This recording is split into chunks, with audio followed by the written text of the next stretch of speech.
Satan, Lucifer, Belial, Leviathan, Samael.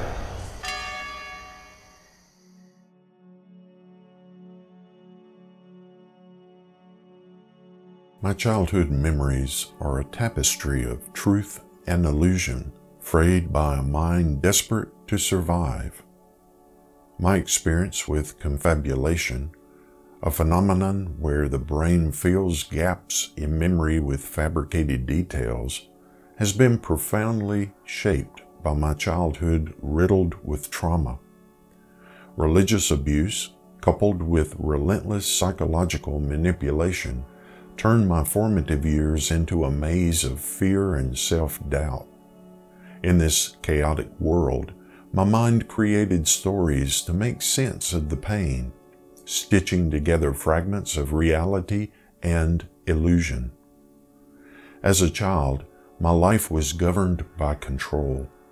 Words were weapons, and psychological trauma was used as a punishment along with physical abuse. My father left when I was very young. My mother, cloaked in the authority of religion, used scripture as both shield and sword. Every word, action, and thought was scrutinized against her interpretation of God's will. "You are cursed. God is watching and He's angry with you," my mother would say, her voice cold and deliberate. I internalized these words until they became my own inner voice, a relentless critic whispering condemnation for everything I did and everything I did not do during my youth. But trauma created voids in my memory, especially when the pain was too great for me to process. Into these voids, my brain inserted confabulated memories, narratives that felt vivid and true. I have a memory of being locked in my room, forced to pray for forgiveness for hours. This image happened, and it is very vivid. The feel of the dirty carpet beneath my knees, the dim light of the bedside lamp above me, the thin paneled walls of the single-wide mobile home, the smell of the polyester curtains, the red cypress wood chair in my bedroom, and the sound of my own voice. At times, my mind would compensate, allowing illusions to become tangible, filling in the blanks and rearranging my perceptions. This allowed me to cope by escaping my reality. My confabulations often centered on psychological abuse I endured. However, fear of physical abuse was never far away from my thoughts. My mother's voice echoes in my mind, accusing me of being inherently evil, rebellious, and beyond redemption. I remember her reading passages from the Bible, warning that rebellious children were bound for hell. Yet, when I revisit these memories, they blur at the edges. Did she truly say those exact words, or did my mind amplify the fear to make sense of the overwhelming dread I felt in her presence? Regardless, the emotional scars remain, validating the truth of my experiences even when the details are uncertain.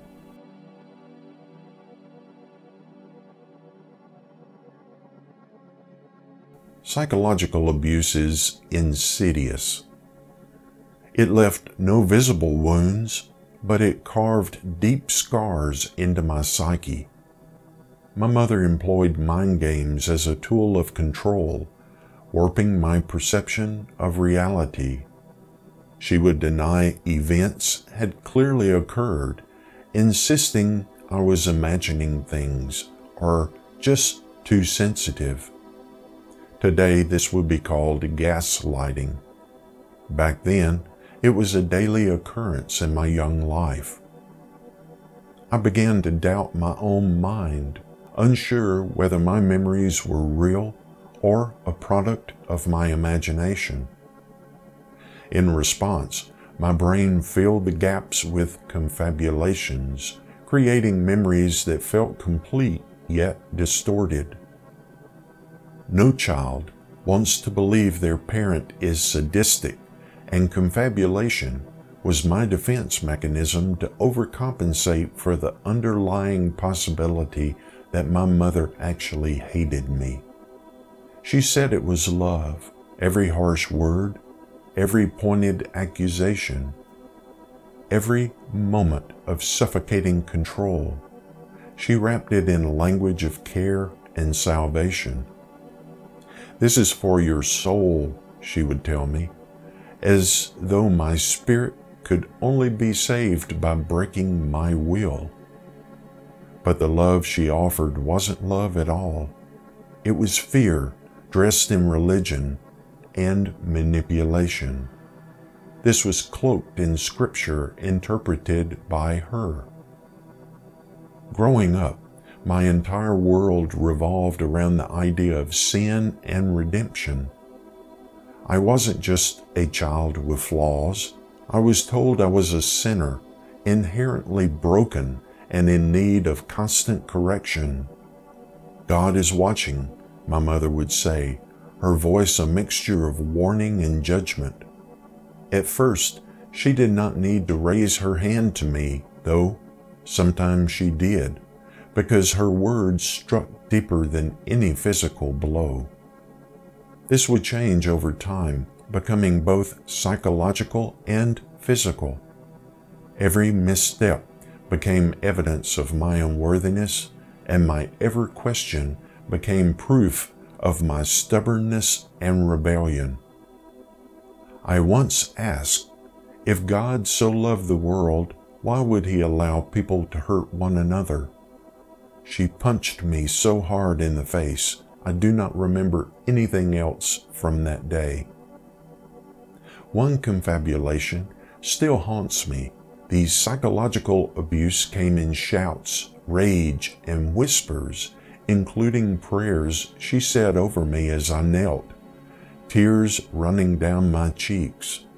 I vividly remember a moment when my mother placed her hands on my shoulders and prayed for God to fix me, her voice trembling with desperation. "God help him find his way, for he is wicked," my mother would plead. Her words echoed in my mind long afterward, reinforcing the belief that I was fundamentally flawed, an external disappointment to both her and God. What made it so insidious was how it became my own thought. Over time, I did not need her to remind me of my supposed failures. I carried her voice in my head.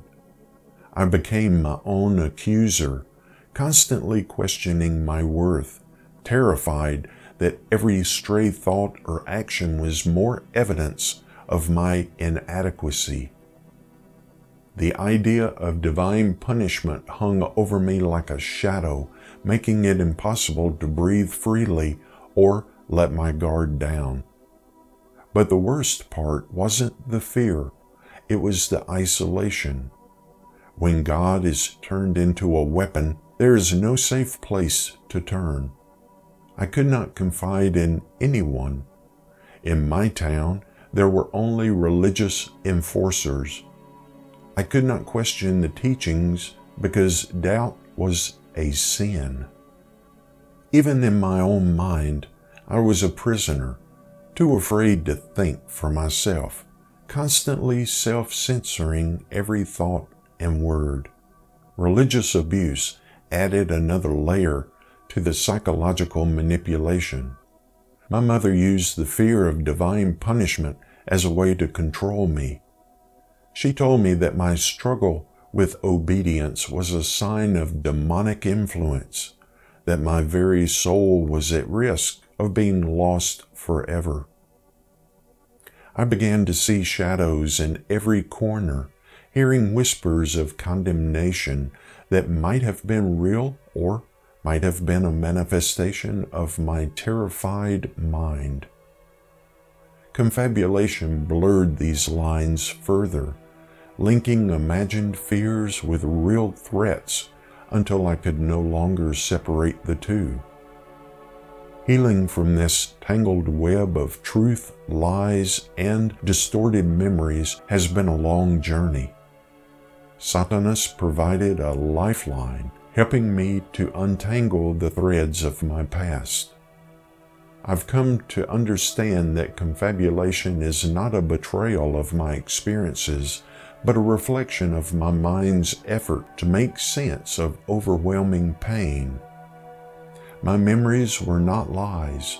They were my struggle to survive in my world filled with pain. The shame, fear, and despair I felt were not products of imagination, but reflections of my childhood shaped by manipulation and control. Psychological abuse complicates confabulation because it erodes one's trust in their own perceptions. For years, I doubted myself, questioned whether I had exaggerated my experiences or imagined the worst. But years later, I came face to face with my childhood memories. I recognized the underlying emotions were undeniably real. Today, I approach my memories with compassion and understanding. Some memories may be distorted, others incomplete, but all of them carry pieces of my truth. I have learned confabulation is not a flaw, but a testament to the resilience of the human mind. It is the mind's way of creating meaning in the face of chaos. Escaping wasn't easy. The scars of religious psychological abuse aren't visible, but they run deep. They made me doubt every instinct, ability to trust myself, and my worth as a human being. It was a tangled web of guilt and shame. Learning to silence the internalized voice of judgment was one of the hardest battles of my youth. What I know now and wish I could share with myself during my youth is simply this: love is not fear. Love does not seek to control, shame, or diminish a person. The God she used against me was not a God of love, but a reflection of her own pain, her need to control her reality where her circumstances were beyond her control. Healing has meant placing my faith in Satanas as a source of peace and redefining my self-worth on my own terms. This is a journey, and I found that healing is not about uncovering a perfect version of the past. It's about learning to recognize all of the fragments of memory, the true, the imagined, and the in-between, while finding peace within myself.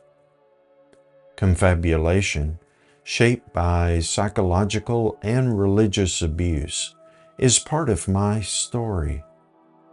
It is a story of survival, of a mind that refused to break, and of a person who continues to learn and grow while coming to peace with the echoes of the past. Perhaps you have had similar experiences and memories.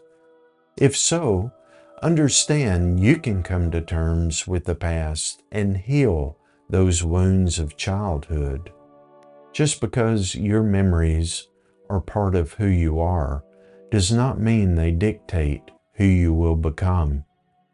We are all survivors, and we all have physical and mental scars to remind us of the past.